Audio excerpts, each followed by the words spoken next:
A long time ago, a little boy called Igor lived with his mother and father in a small house which was made of wood.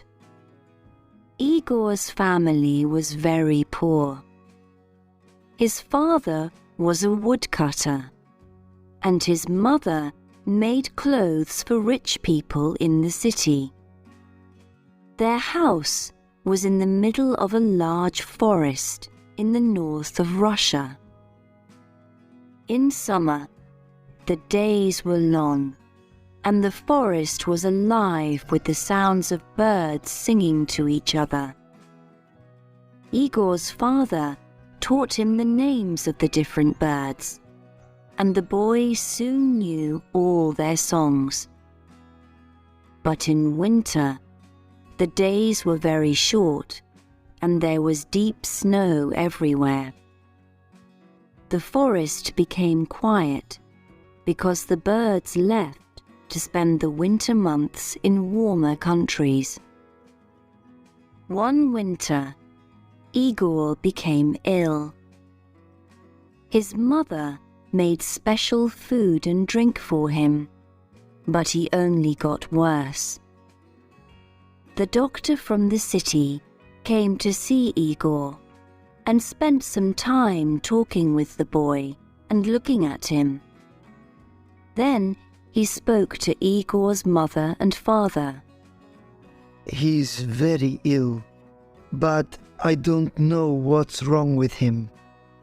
This winter, many young children all over the country are becoming ill and dying, and nobody knows why. I'm sorry, but there's nothing that I can do to help.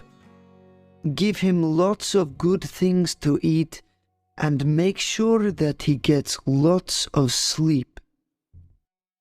During the next few days, Igor got worse. He became iller and iller.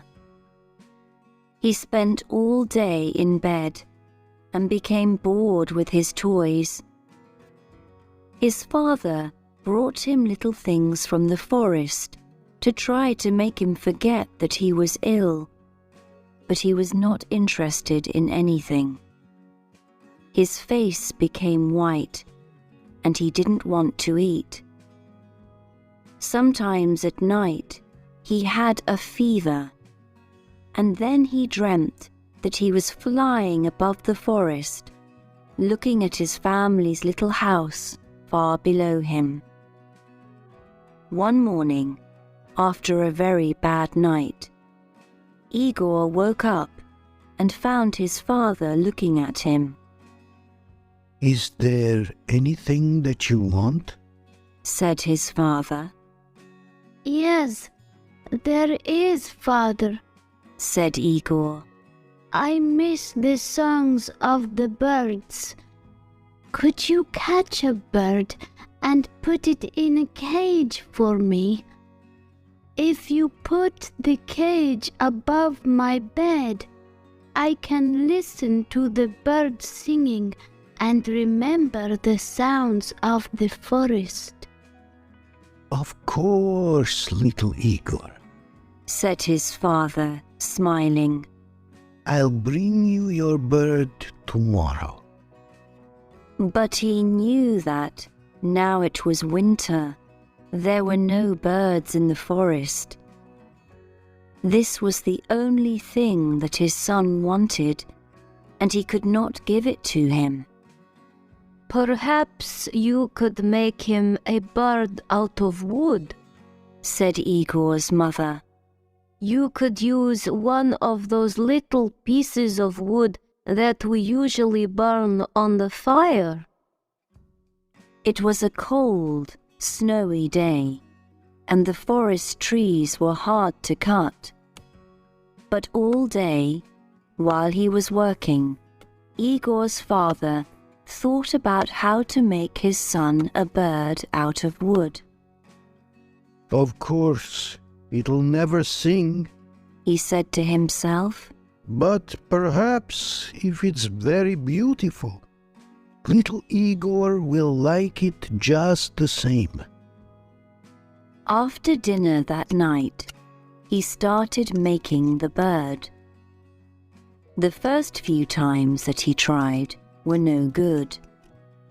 The finished birds were all too fat and too heavy to fly.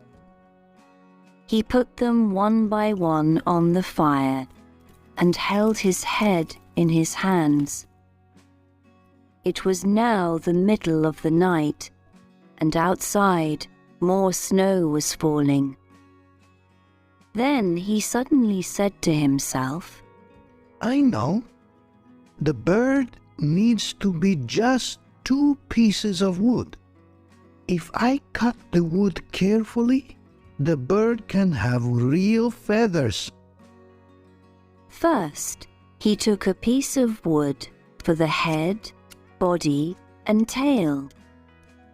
He began with the tail, cutting the wood into feathers with his right hand. Then, with his left hand, he smoothed out the feathers. When he was happy with the tail, he took some more wood for the wings. He cut them out carefully. It all took a long time, because sometimes the feathers broke and he had to start again. But in the end, he finished it. While the sun was beginning to come up, he showed the bird to his wife. It's beautiful, She said. but it's not ready yet. She took a needle and some thread and carefully sewed the ends of the tail feathers and wing feathers together. Soon the feathers were all together, just like on a real bird. Then she tied a long thread to the middle of the bird's back. This way they could hang it above Igor's bed. They looked at the bird together. Now that it's ready, Said the woodcutter. I'll take it in to little Igor's room. Igor was asleep. Very quietly, the father hung the bird above the boy's bed.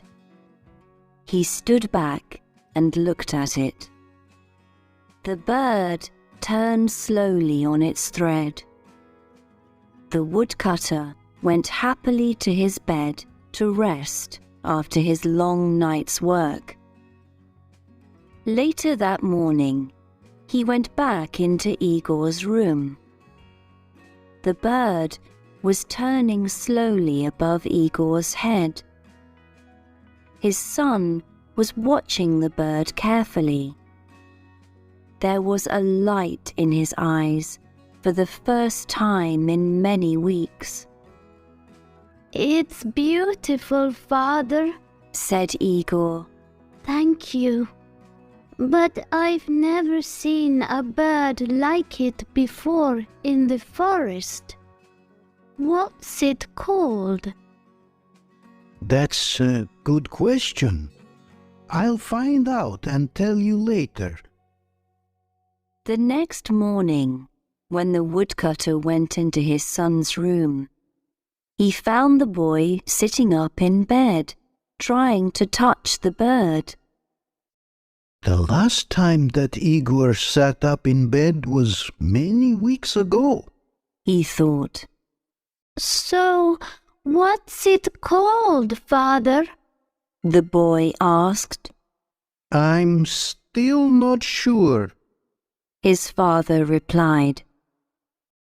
That night, Igor's father went into his son's room and he quietly made the thread a little shorter. Now the bird was hanging a little higher above Igor's head. 3 days later, he found Igor kneeling on the bed, trying to touch the bird. His hand was very near it. Have you decided on the name of my bird, father? Igor asked.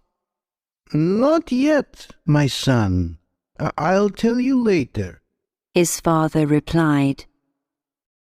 Again, the father went at night into his son's room and put the bird a little higher. 5 days later, Igor was standing on the bed and nearly touching the bird. Father, help me. I want to make it go round, he said. Go on trying. It's not as high as you think, replied his father. And when will you tell me its name? Very soon, my son, replied the father.